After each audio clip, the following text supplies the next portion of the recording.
네, 다음 소식입니다.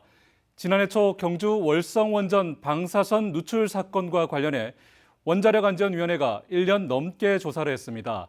지난해 1차 원안위의 월성원전 3중 수소 조사 결과 발표가 형식적으로 이뤄지면서 각종 의혹에 휩싸였습니다.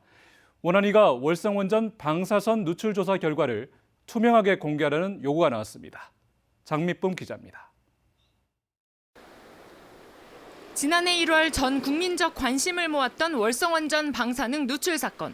사태의 심각성이 알려지면서 지난해 3월 원자력안전위원회가 민간 조사단을 구성했고 월성원전 부지에 대해 시료 채취와 모의 실험, 균열 탐사 등의 조사를 진행했습니다.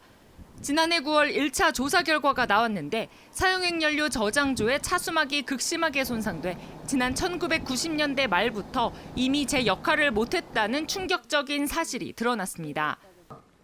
민간 조사단이 확보한 1997년 월성 1호기 SFP 보수 현황 보면 그때도 이미 97년부터 7군데가 누수가 있었고 9군데 균열이 있었어요.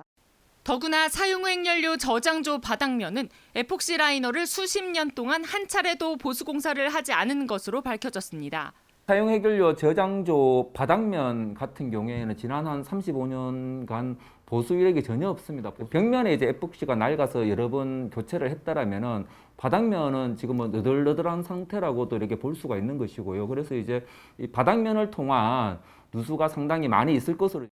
부실한 원전 운영 실태가 드러났지만 원안위 측의 지난해 9월 1차 조사 결과 발표는 형식적인 조사 요약본 공개에 그쳤습니다. 언론과 국민들에게 제대로 설명할 기회를 의도적으로 배제하고 전문 용어로 번복된 보도자료로 조사 결과를 가름하는 이 행태 자체가 명백한 국민의 알 권리 침해고 나아가서는 월성 원전 인근 주민들의 생명권과 재산권을 위협하는. 이런 가운데 원안위는 이번 달 월성원전 3중 수소 2차 조사 결과를 발표할 예정입니다.